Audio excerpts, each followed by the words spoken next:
Suprema, sasagot ka sa Korte Suprema, pero binabanatan ng Korte Suprema, ano ang mampala mo kaya?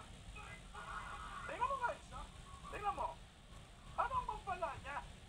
Doon siya papasagutin sa Supreme Court na kanyang binabalahura at binabastos. Ano ang asahan ng desisyon dito? Na lalong pa niyang binabastos ang Supreme Court. Papriskunda pa, binibira mo pa lalo. At lalo mong pinapaninindigan ang pagkabastos mo. O tapusas to. Tama? Pusas! Sabi ni Smerto mukhang nanggugulo ang dating tuloy. Correct! Nanggugulo siya. Talagang direct ang pag-atake niya sa Supreme Court.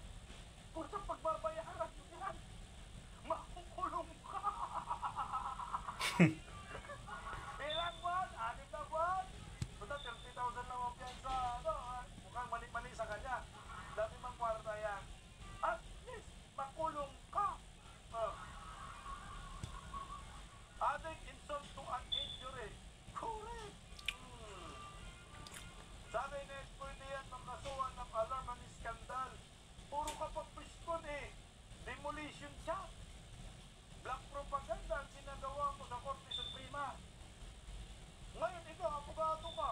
Kung abogado, no? Kakampihan mo ba itong laking may kinikilingan? Di ba ha? Kagaya po itong si Atty. Larry Gadon. Dito na naman tayo kay Gadon. Okay. Tingnan mo si Gadon. Sinampahan siya ng kaso. Kasama siya sa interim contempt na reklamo. Alam niyo pang ginawa ni Gadon? Kubog talaga. Hinamon pa si Atty. Ferdinand Topacio. Tingnan mo ang hamon niya. Akala ko naman parang ikilaputan niya pa sa hamon. Buwan talaga. Nagsama-sama yung tatlong mga oblok. Mabalay ka guys. Nagulat ako sa hamon yan, buwang. O sabi ni Gadon dyan, I challenge Atty. Topacio to one-on-one voice and singing competition for Acosta. Ulang ina. Akala ko boxing. Mag-video ko. Sinabi ako.